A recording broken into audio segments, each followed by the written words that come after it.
মহানগৰীত পুনৰ সন্ধানহীন এগৰাকী ছাত্ৰী বিৰুবাৰীৰ পৰা সন্ধানহীন ছাত্ৰীগৰাকী 17 বছৰীয়া ছাত্ৰীগৰাকী আৰ্য বিদ্যাপীঠত অধ্যয়নৰত আৰু পুৱা 11 বজাত ঘৰৰ পৰা বিৰুবাৰীলৈ আহিছিল ওলাই পৰিয়ালৰ ফোন কল ৰিচিভ কৰা নাছিল কিশোৰীগৰাকীয়ে বিয়লি সুইচ অফ হয় কিশোৰীগৰাকীৰ মোবাইল ফোনটো আৰু তাৰ পাছতে হাহাকাৰ পৰিয়ালটোৰ মাজত ঘটনা সন্দৰ্ভত দিছপুৰ থানাত এজাহাৰ দাখিল কৰিছে পৰিয়ালে সন্ধান পালে 8753112150 অথবা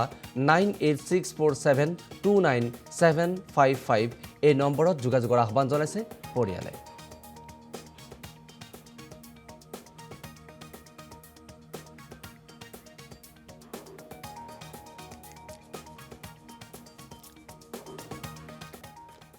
মহানগৰীত পুনৰ সন্ধানহীন এগৰাকী ছাত্ৰী বিৰুবাৰীৰ পৰা সন্ধানহীন ছাত্ৰীগৰাকী 17 বছৰীয়া ছাত্ৰীগৰাকী আৰ্য বিদ্যাপীঠত অধ্যয়নৰত আৰু পুৱা 11 বজাত ঘৰৰ পৰা বিৰুবাৰীলৈ আহিছিল ওলাই পৰিয়ালৰ ফোন কল ৰিচিভ কৰা নাছিল কিশোৰীগৰাকীয়ে বিয়লি সুইচ অফ হয় কিশোৰীগৰাকীৰ মোবাইল ফোনটো আৰু তাৰ পাছতে হাহাকাৰ পৰিয়ালটোৰ মাজত ঘটনা সন্দৰ্ভত দিছপুৰ থানাত এজাহাৰ দাখিল কৰিছে পৰিয়ালে সন্ধান পালে 8753112150 অথবা 9864729755 এই নম্বৰত যোগাযোগৰ আহ্বান জনাইছে পৰিয়ালে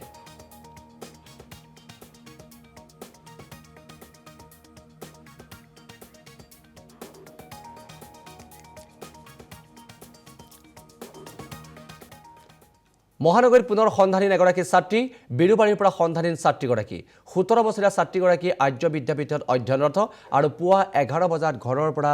বিৰুবাৰীলৈ আহিছিল ওলাই পৰিয়ালৰ ফোন কল ৰিচিভ কৰা নাছিল কিশোৰীগৰাকীয়ে বিয়লি সুইচ অফ হয় কিশোৰীগৰাকীৰ মোবাইল ফোনটো আৰু তাৰ পাছতে হাহাকাৰ পৰিয়ালটোৰ মাজত ঘটনা সন্দৰ্ভত দিছপুৰ থানাত এজাহাৰ দাখিল কৰিছে পৰিয়ালে সন্ধান পালে 8753112150 অথবা 9864729755 এই নম্বৰত যোগাযোগৰ আহ্বান জনাইছে পৰিয়ালে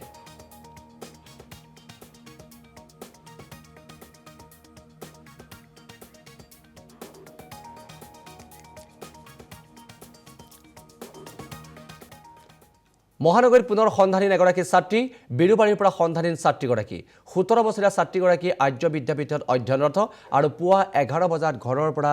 বিৰুবাৰীলৈ আহিছিল